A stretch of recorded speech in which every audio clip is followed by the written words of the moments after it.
Bonjour à vous tous. J'espère que vous allez bien. Aujourd'hui, je vais vous expliquer la nécessité de prendre du recul par rapport à l'ego de notre flamme jumelle. Ce que je comprends, c'est que notre flamme jumelle va pouvoir sortir de son ego et de ses peurs grâce à notre vibration énergétique personnelle. C'est grâce à l'énergie de notre amour inconditionnel que notre jumeau d'âme arrive à revenir vers nous. Vibrer l'énergie de l'amour inconditionnel correspond à un état d'être intérieur qui ressemble à une énergie de liberté. Nous nous sentons libres d'être complètement nous-mêmes, sans avoir l'appréhension du jugement des autres.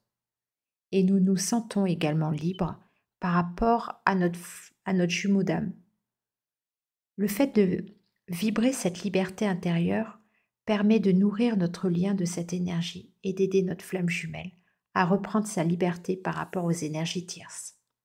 C'est nous, Chaser, qui donnons le ton et l'ambiance énergétique du lien, car notre vibration lumineuse est plus haute. Je fais une petite parenthèse pour vous expliquer que, le plus souvent, les énergies tierces de notre honneur sont, alors oui, des femmes, mais aussi des addictions ou le temps passé au travail ou au sport, ou parfois même l'éloignement géographique ou la famille. L'énergie tierce correspond à une situation vers laquelle notre flamme jumelle va se réfugier pour se rassurer par rapport à ses peurs qu'il ressent et qui remontent en surface à notre contact. Ouais, il est complètement dingue ce parcours, car notre contact lui fait remonter ses souffrances qui l'empêchent de venir vers nous et en même temps, il ressent beaucoup de sentiments pour nous. Il souffre de ressentir cette dualité au fond de lui. C'est une vraie souffrance qui lui donne envie de s'éloigner et de nous fuir pour pouvoir se ressourcer. Bon, la parenthèse est finie et je veux revenir à cette étape où on se sent poussé à tourner le dos à notre flamme jumelle. En tout cas, c'est avec cette sensation que j'ai vécu cette étape. Certaines personnes appellent cette étape le switch. Pour ma part, j'ai vécu ce moment dans la douleur et sans comprendre ce qu'il se passait réellement. Je croyais tourner définitivement le dos à ce parcours, ou en tout cas ne plus en vouloir pour le moment. En quelques mois, j'étais passée d'une attitude où il était tout pour moi à je ne veux plus te voir, je te fuis car je ne supporte plus d'avoir mal.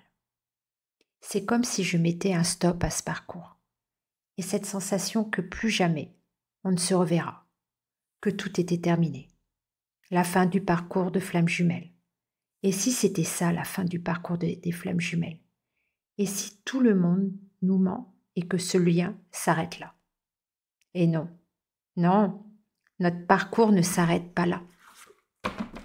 C'est le début de notre étape.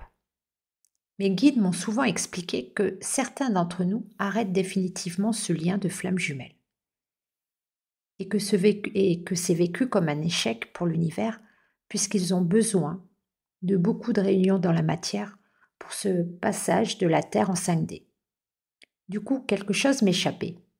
Quelle est la différence entre arrêter définitivement ce lien et tourner le dos à sa flamme jumelle pour pouvoir lui permettre de faire seul son travail de déconstruction égotique? Quelle est la différence entre dire stop à notre mission de flamme jumelle et fuir notre jumeau d'âme parce que nous sommes capables, à ce niveau du parcours, de choisir notre bien-être plutôt que la souffrance égotique de notre cher jumeau d'âme? Mes guides m'ont transmis la réponse. Ils m'ont expliqué que notre âme arrête définitivement ce parcours en prenant de nouveau des chemins égotiques. En réalité, une fois que nous acceptons de laisser notre flamme jumelle dans sa nuit noire de l'âme, alors nous ressentons au fond de nous comme une puissance personnelle, une grande liberté d'être, le début de la complétude. Cet état peut parfois nous faire retomber dans un certain ego, l'ego spirituel, qui est l'inverse de vivre l'apparition de ses dons dans la joie et le bonheur. La puissance égotique qui permet de se sentir supérieur, qui est l'inverse de l'acceptation de sa puissance personnelle pour mettre en place sa mission de vie.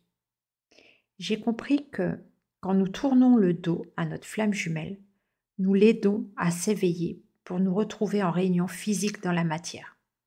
Et nous ne sommes pas en train d'arrêter ce parcours de flamme jumelle. Nous l'arrêtons définitivement en faisant des choix égotiques et non pas lumineux et remplis d'amour.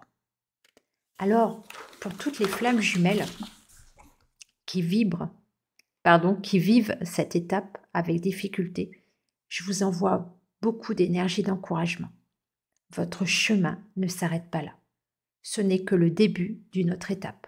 Rien n'est fini entre votre flamme jumelle et vous. Même si dans vos émotions, vous avez cette sensation que plus jamais vous ne vous reverrez. Ce n'est pas la fin ni du parcours, ni de votre lien. Vous êtes toujours sur votre parcours de flamme jumelle. Vous avez juste retrouvé la capacité énergétique de faire confiance en ce parcours pour laisser votre flamme jumelle se débattre seule avec son ego. C'est exactement ce qu'il a réussi à faire avec nous en début de parcours, en nous laissant seuls, avec nos propres déconstructions de nos blessures d'âme.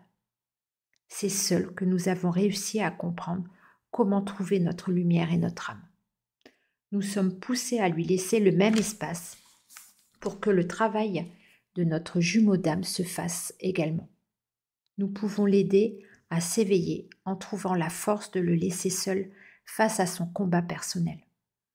Nous pouvons l'aider à sortir de son état égotique en le laissant évoluer avec ses propres compréhensions. Alors surtout, ne vous inquiétez pas pendant ce passage où nous ressentons tous, nous de chez ce besoin de prendre beaucoup de recul par rapport à notre flamme jumelle, à notre parcours. Nous ne sommes pas en train de sortir du parcours, mais juste en train de vibrer un grand lâcher-prise. C'est une étape importante.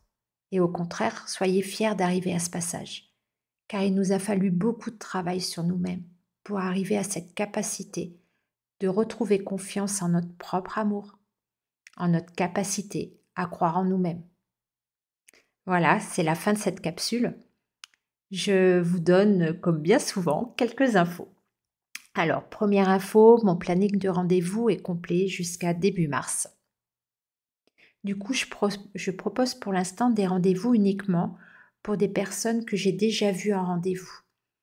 Et pour vous, nouvelles personnes qui avaient envie de prendre des rendez-vous, je vous préviendrai, j'espère assez prochainement, dès que je réouvrirai les prises de rendez-vous pour vous.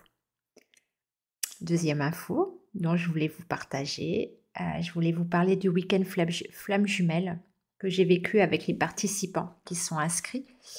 Nous avons passé tous ensemble un week-end incroyable et je vous dis un grand merci d'avoir su instaurer cette ambiance incroyable.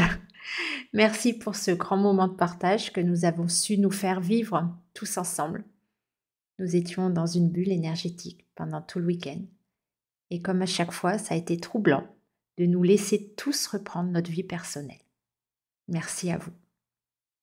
Je vous dis à très bientôt et je vous envoie tout plein d'amour.